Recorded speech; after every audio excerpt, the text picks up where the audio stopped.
एक बार फिर आप लोगों का स्वागत है। सौंदर्य सौंदर्य खुशियों का प्रतीक है। सुंदरता अहिंसा का प्रतीक है। हम लोग अपनी अचेतन अवस्था में हमेशा सौंदर्य की तलाश में रहते हैं। उसके उदाहरण क्या हैं? एक छोटे से बच्चे को देखते ही हम मुस्कुराने क्यों लगते हैं?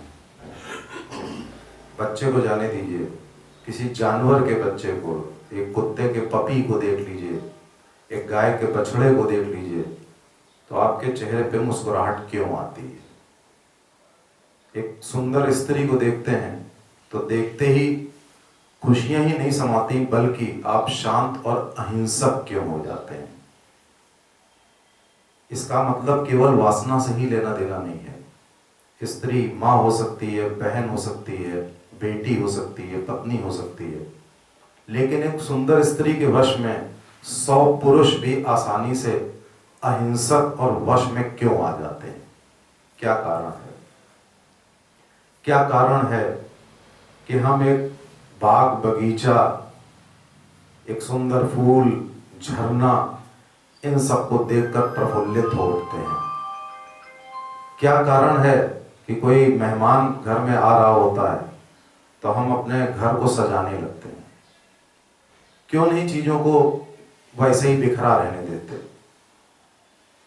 अस्पताल हो, शमशान हो, रेगिस्तान हो, इन चीजों को देखकर हमारे मन में वितृष्णा क्यों होती है? कोई मृत्यु के निकट व्यक्ति हो, उसको छत विक्षिप्त अवस्था में देखकर हम निराश क्यों हो जाते हैं?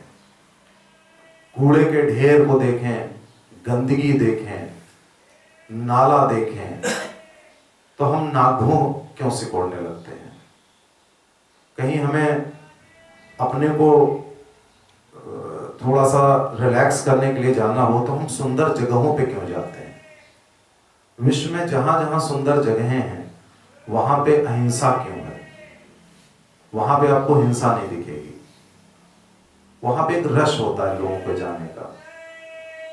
इन सारे प्रश्नों का जवाब क्या है? इसका एक ही जवाब है कि अचेतन अवस्था में हर व्यक्ति सुंदरता की तलाश में जाता है। अचेतन अवस्था यानी कि अनकॉन्शियस स्टेट में हर व्यक्ति सुंदरता की ओर जाता है। व्यक्ति को जाने दीजिए, इस प्रकृति का हर जीव सुंदरता की ओर जाता है, अहिंसा की ओर जाता है। आप एक शेर तक को देख लीजिए जो एक हिंसा का पर्याय है।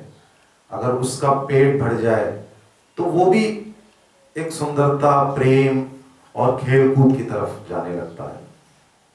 वो हिंसा उसकी मजबूरी होती है, उसको अपना पेट भरना होता है। तो ये एक ईश्वर का संदेश है कि हमें सुंदरता की ओर जाना है, सौंदर्य की ओर जाना है।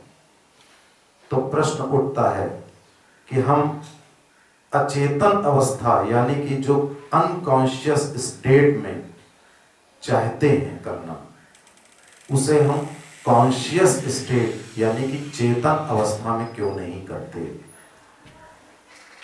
हम क्यों नहीं कॉन्शियसली ये कोशिश करते हैं कि हम स्वयं भी सुंदर हों और हम अपने चारों तरफ सुंदरता बिखेर दें? आपने देखा होगा कि जब भी एक फिल्म में आप देखें कि कोई किसी को मार रहा है, पीट रहा है, तो वो मुस्कुराते हुए किसी को चाकू नहीं मार देगा। It is just not possible. आपको पहले चेहरा बदसूरत बनाना होगा, और बदसूरत चेहरे से व्यक्ति प्यार नहीं कर सकता। ऐसा हो ही नहीं सकता कि एक तरफ से आप मुस्कुरा रहे हों और बड़े चेहरे पे सुंदरता के भाव ला रहे हों और उसी भाव से आप किसी का कत्ल कर दें। It is just not possible. इसीलिए जब फिल्मों का चित्रण होता है तो आप देखते हैं कि वो जो कैरेक्टर्स होते हैं उनको एक विशेष किस्म का लिबास पहनाया जाता है, एक विशेष किस्म का मेकअप कराया जाता है, तभी आप आइडेंटिफाई कर पाते हैं कि विलेन ऐसा होगा, हीरो ऐसा होगा, हीरोइन ऐसा ही होगी। तो कहने का मतलब है कि कहीं ना कहीं हम में से हर व्यक्ति, प्रकृति का हर जीव चाह रहा है कि वो सुंदरता की ओर बढ़े। आपने गौतम बुद्ध की प्रतिमा देखी होगी, उस प्रतिमा को देखते ही कैसे भाव आते हैं, अपने अंदर एक अजीब किस्म की शांति, खुशी, एक सुखमय भाव, एक अजीब किस्म के भाव आने लगते हैं। और उस भाव में आप ये नहीं कर सकते कि किसी से जरा से अपशब्द भी बोल दें अगर बुद्ध की प्रतिमा सामने है। बुद्ध की प्रतिमा को जाने दीजिए, जितने भी ईश्वर हैं उनकी प्रतिमाओं को मनुष्य ने इस तरह से बनाया है कि आप देखते ही प्रफुल्लित हो उठते हैं, पुलकित हो उठते हैं, आपके अंदर एक विशेष किस्म के भाव आने लगते हैं। यानी कि उस कल्पना में भी सौंदर्य है और प्रकृति की हर चीज में सौंदर्य है। लेकिन यहां पे एक कंफ्यूजन है। जब ये बात कही जाती है तो अक्सर लोग कहते हैं कि सौंदर्य का मतलब क्या है, हम अपने को कैसे सुंदर बनाएं। हम अपने चारों तरफ थोड़ा बहुत सफाई करके सुंदरता बिखेर सकते हैं, लेकिन अपने को सुंदर कैसे बनाएं यदि ईश्वर ने हमें अच्छा रंग रूप नहीं दिया है। इसी बात को, इस कंफ्यूजन को दूर करने के लिए एक छोटी सी कहानी है। एक पेंटर था, ये बात 30-40 वर्ष पुरानी है। विदेश में एक पेंटर था, उससे लोगों ने कहा ऐसी पेंटिंग बनाओ कि उसको देखते ही लगे कि जो व्यक्ति की तुम पेंटिंग बना रहे हो वो इतनी सुंदर हो कि उसे देखते ही मन के अंदर सुंदरता, भोलापन, ईश्वरीय भाव जाग जाए। ये चैलेंज लिया पेंटर ने। वो जगह जगह घूमता रहा, उसको ऐसा व्यक्ति नहीं मिल रहा था जिसके चेहरे पे इतना भोलापन हो, इतनी सुंदरता हो।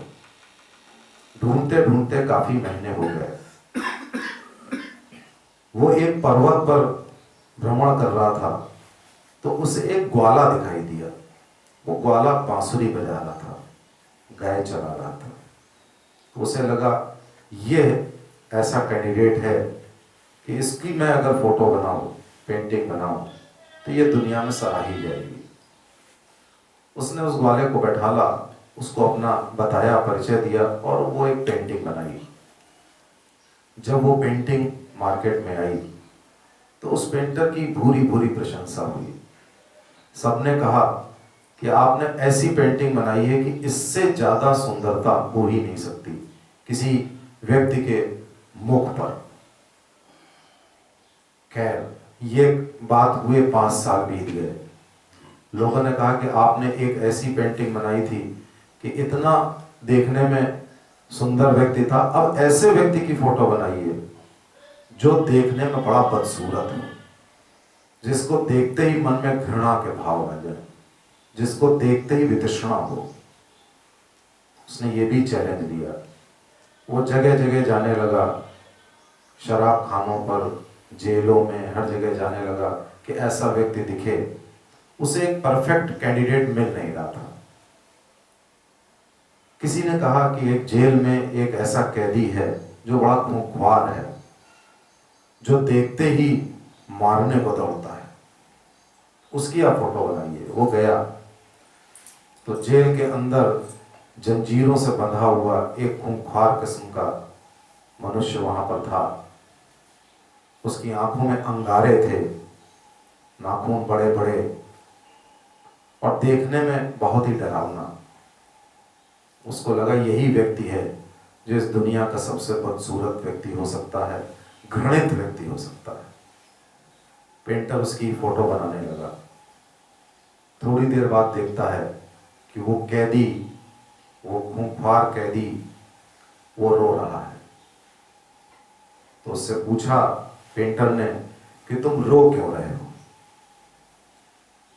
आपको जान के आश्चर्य होगा कि उसने कहा आज से 5 साल पहले आपने मेरी पेंटिंग मेरी फोटो बनाई थी दुनिया के सबसे खूबसूरत और ईश्वरीय व्यक्ति के रूप में, और आज आप मेरी ही तस्वीर बना रहे हैं दुनिया के सबसे बदसूरत और घृणित व्यक्ति की। लेकिन पेंटर माना नहीं। पेंटर को ये पता चल गया ये वही व्यक्ति है, लेकिन फिर भी उसने उसी की पेंटिंग बनाई। जब ये पेंटिंग मार्केट में आई तो उसे और भी प्रशंसा मिली। सबने कहा ऐसा घृणित और बदसूरत व्यक्ति नहीं हो सकता, बहुत अच्छी बनाई। इस स्टोरी का मॉरल क्या है? इस स्टोरी में उस प्रश्न का जवाब है जो ये पूछा जा रहा था कि ईश्वर ने जो हमें रंग रूप दिया है अगर नहीं ठीक दिया है तो फिर हम कैसे सुंदर होंगे। उत्तर है एक ही व्यक्ति में सुंदरता होती है और एक ही व्यक्ति में बदसूरती होती है। सब कुछ एक ही व्यक्ति में है, ये आपके ऊपर है कि उसको किस तरह से सुंदर बनाया जाए या बदसूरत बनाया जाए या घृणित बनाया जाए या बहुत ही देवतुल्य बनाया जाए।